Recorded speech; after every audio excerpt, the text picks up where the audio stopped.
gonna do a few things. So here in the Airbus kasi, we have what is called a dark cockpit philosophy. Alright. So what that means is when we look up at our overhead panel, we should see no white lights. Yeah. So as you can see, we have little white lights here. Alright. Yeah. So there's a few here and there's one here. So what these are is this is basically the fuel system of the Airbus A320. So yung mga naka-off na yan yung fuel pumps ng engine. So of course, we need that pag lilipad tayo. So why don't you go ahead and turn all of them on? Sige, press mo siya. Lahat ng white lights. No, this one. Yung nakalagay na off. Yeah, press mo siya. Okay, this one, and ito, abot mo ba to? Abot po. Yeah, okay, good. So yeah, this is the oxygen supply for the cockpit, okay? Yeah, so basically ang meaning ng white light is may system na naka-off pero dapat naka-on. So pag wala na yung ilaw, that means naka-on na siya. Okay? So next thing we're gonna do is we're also gonna turn on ito yung ating seatbelt sign. So paki-on siya. Good. So that lets the passengers know that they have to start sitting down. Okay. So normally in a real flight, ino-on yan kapag yung boarding ng mga tao, tas yung pag-refuel ng aeroplano tapos na. Tsaka lang siya ino-on. Yes. And after the seatbelt sign, we have another important switch here, which is what we call the beacon light. So can you turn this on? Yeah. Yeah. So yung beacon light is yan yung red flashing light outside the aircraft. Usually in the Airbus A320, there's one above it and one below it. What it does is it tells the ground crew, like that guy right there, yung kumakaway, na malapit na tayo mag-start ng aircraft and malapit na tayo gumalaw. So I'm sure may imagine mo ano nangyari kung gumalaw tayo at nag-start tayo ng airplane tapos lumalapit pa rin yung crew, di ba? Hindi maganda. So now that's on, the aircraft is basically all set for departure. At the ground, confirm all doors are closed and locked. So green siya lahat yung doors. Confirm captain, all doors are closed and locked. Copy to ground, Roger. We are cleared for push and start for runway 23. Roger, these parking brakes. Okay. So Prince, alam na ng ground crew na ipupush back na nila tayo. So sabi nila, we have to release the parking brake para magalaw nila yung aircraft. Okay. So ito yung parking brake ng aeroplano. Right now, nakatutok siya sa on position, di ba? What you do is, iaangat mo siya, then you twist mo sa off. Go ahead. Okay, good. Cockpit to ground, brakes release, and off blocks 50. Roger, captain. Recommend push, get start open. Roger, started both engines. Okay, so look outside. As you can see, we are now pushing back. Parang gumagalaw din tayo. Simulator. Okay, so now we get to start the engines. So hindi to parang kotse na may susi or hindi to parang Cessna na may susi. What we have to do is tell the aircraft's computers that we want to start the engines. Okay? So this is the engine mode selector. Lalagay mo siya to ignition start. So twist mo to the right. So aantayin niya, pwede mo na bitawan. We're gonna wait for this to turn green. Now, these are the levers that we use to start the engines. The way to do it is one by one muna. We're gonna wait for the first engine to finish starting. Tsaka muna natin sa start yung second. Okay? So the way to do it is aangat mo siya, then push forward. Okay? Bitaw? Good. So as you can see here, and maririnig mo na rin yung makina sa likod, nagsuspool up na rin siya. So yung fan umiikot na mas mabilis, yung temperature umaangat na. How do we know tapos na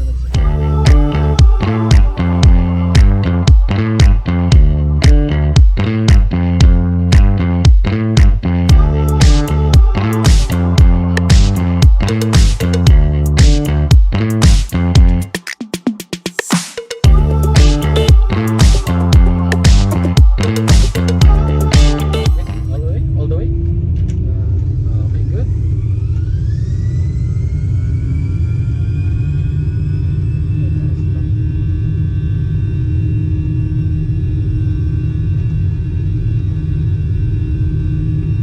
Kailan mo pwede itaas? Pag sinabi ko rotate.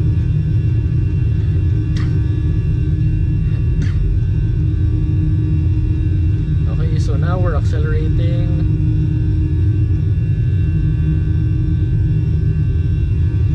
Okay, there's V1 and then rotate, pull back, more,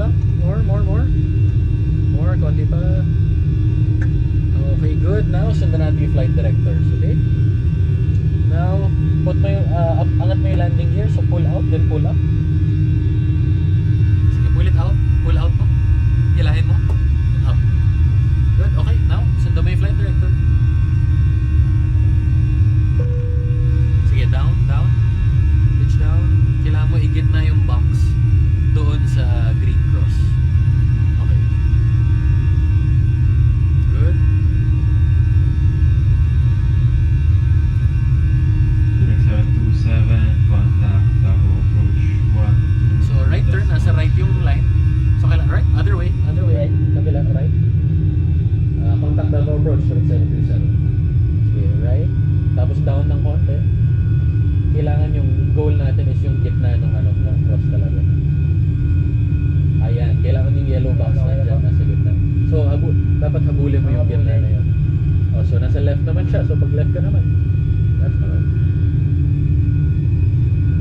Sputnik 727, 2,826,000.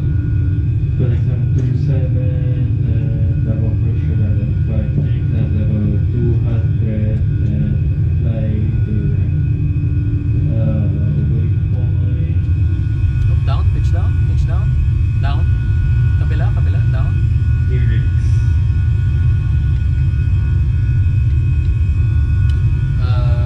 Flight level 200 and direct lyrics with 877.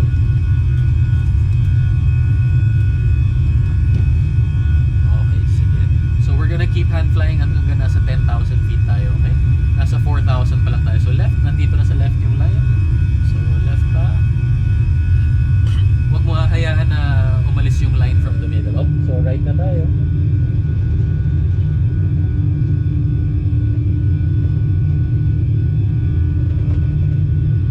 Yan gusto natin makita. So down pa. Pitch down ka, pitch down. Yan. Okay, ulit. Konti pa sa right, tas down pa.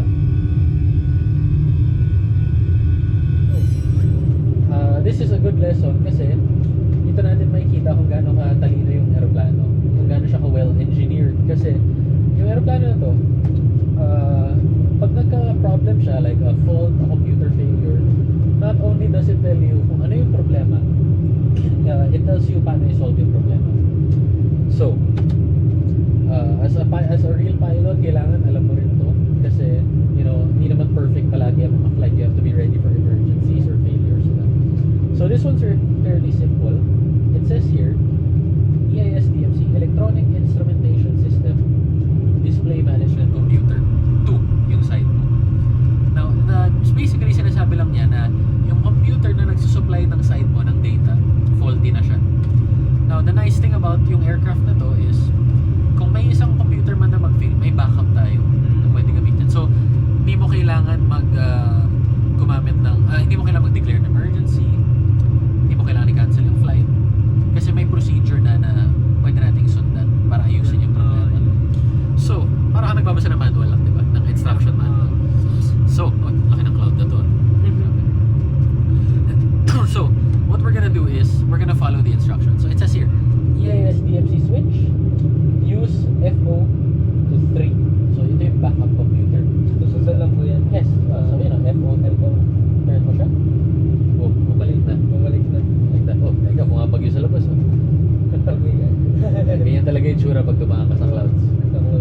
So as you can see, bumalik na yung computer mo. That means, naka-switch na tayo dun sa backup computer na na gumagana pa.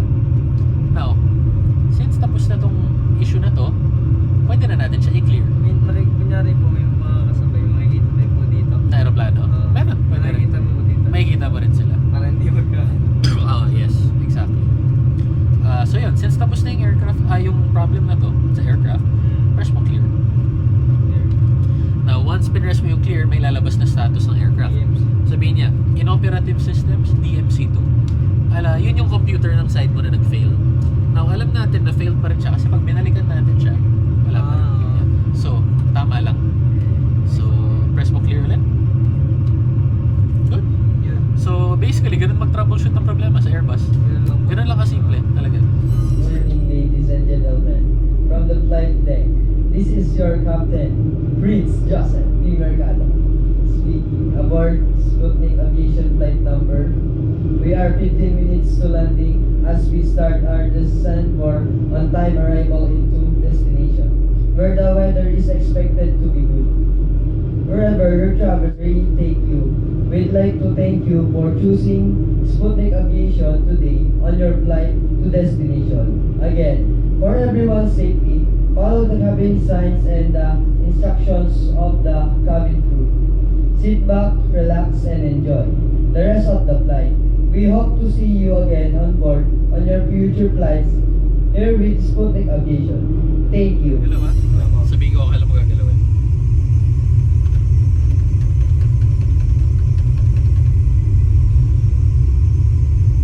Okay, very good. We are stable.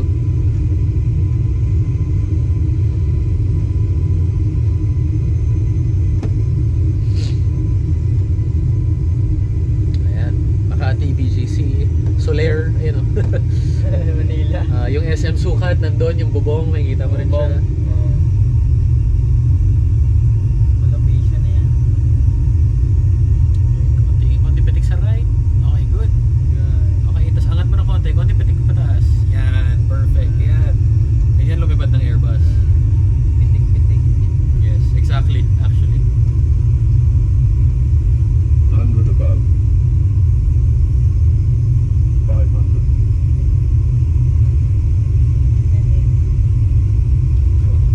Minimum 400. No, I mean chrono check. Copy, thanks. 300. Okay, so tingin na tayo sa labas. Okay, so i-guide na lang natin yung aeroplano pababa ng runway, okay? Sige, okay lang yan. Okay lang yan. Sige. So keep it on the center na lang now. 100. Keep it on the center na lang. 50. Okay, flare ng konti, hatak ng konti, tapos power back. Power back. 20. Retard. 5. Okay, now reverse thrust. Reverse thrust. Yeah.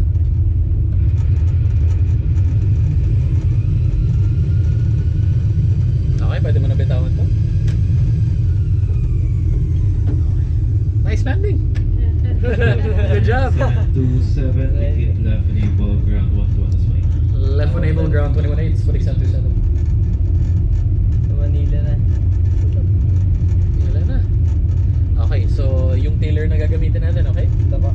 Yan. Kasi mag-vacate tayo dito sa kaliwa. Papark na. Yes. Papark. Diba maganda din yung may nagpapark parang na ganun. Meron. Malaki Okay, din sa left na tayo, left na tayo.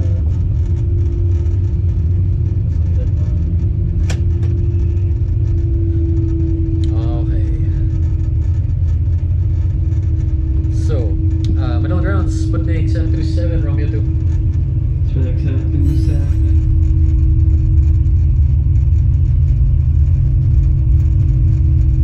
Sige, tuloy mo yung right, then straight lang tayo doon.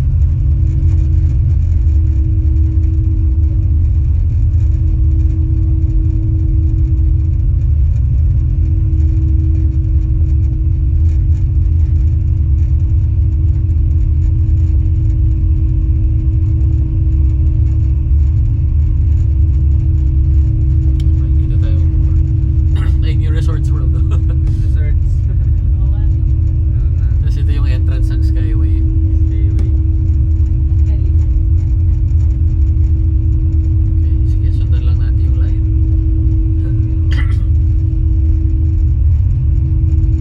Papatayin ko yung ilaw para hindi mabulag yung ground crew.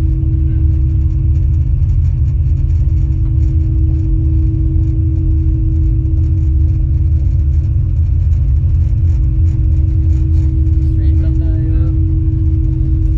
Tapos yung next left sundan natin.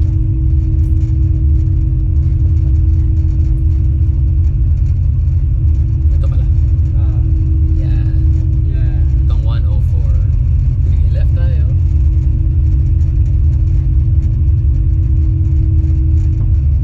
Okay, dito tayo, dito natin i-diretso yung aeroplano, okay? Sige, left pa.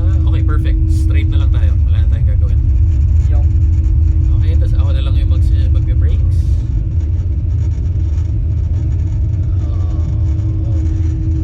Okay, now, shutdown natin yung aeroplano. Parking brake on. Good.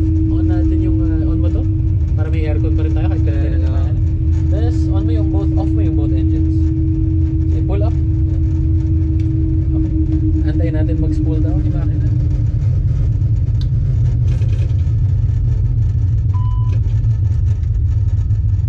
Okay, then you can turn off the seatbelt sign. Then you can turn off the beacon light also. Oh, this one. Okay. Good job. okay na. Okay na po. Galing. Thank you po. Nice.